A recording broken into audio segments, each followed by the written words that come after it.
1, 2, 3, 4, 5, 6, 7, 8.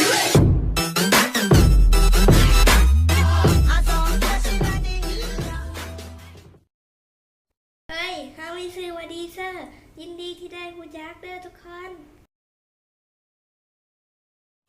เฮ้ยคอยนี่ดีเซอร์ของแท้จะเป็นไผทีเฮ็ดทับ3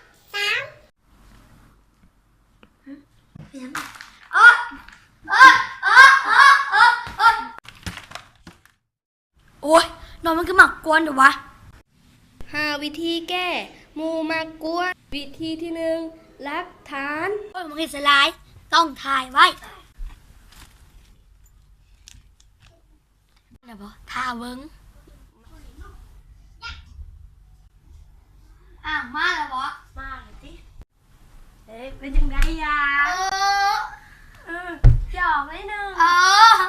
ป่ากันเนาะ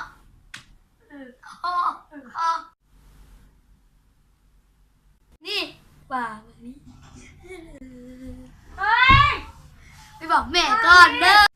วิธีที่2ลี มันไก่สิมาแล้ว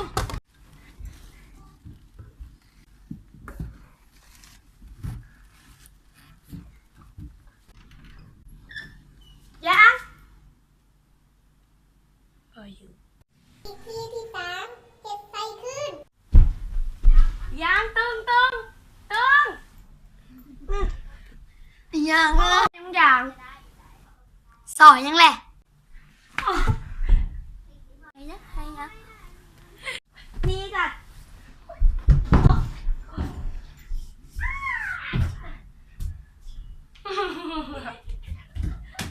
ตัวอยู่อีกเบื้องหนึงอยู่นี่วิธีที่4เฮ็ดเฉย นี่คุณไม่ขนมนี่บอกให้กินดอก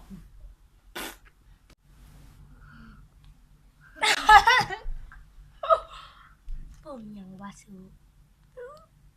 ไอ้นี่พ่อก็ยังนี่เป็นอย่าง วิธีที่5ตัดหมู่ ต่าง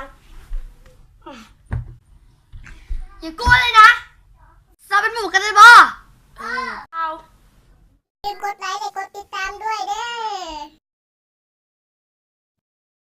ช่วงคำคมท้ายคลิป ถึงจะเป็นคนขี้เหร่แต่ก็ยังมีคนที่รักเราอยู่